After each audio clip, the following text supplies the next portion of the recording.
النادي الأهلي يعلنها قرار نهائي من الخطيب رفض التصالح مع مصطفى يونس بعد محاولات عديدة من مصطفى يونس وتدخل شخصيات كبيرة ونجوم سابقين من أجل تصالح مصطفى يونس مع الخطيب. أكد النادي الأهلي على أن قرار محمود الخطيب النهائي هو الرفض النهائي لفكرة التصالح مع مصطفى يونس، لأن مصطفى يونس مش أول مرة يعمل كده، عمل 3-4 مرات كده مع الخطيب، وفي ال3-4 مرات الخطيب يجي في الآخر ويقول خلاص هنتصالح معاه، ويتراجع الخطيب عن مسألة شطبه أو القضايا اللي بيرفع عليه. ولكن المرة دي كده خلاص مصطفى يونس جاب آخره، والأهلي يتمسك بمعاقبته سواء بشطبه أو بعدم التنازل عن القضايا المرفوع عليه في القضاء المدني.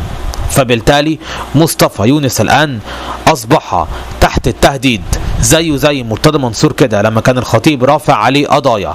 يعني وارد جدا بعد فترة سواء كانت طويلة أو قصيرة مصطفى يونس ياخد حكم المحكمة بالحبس.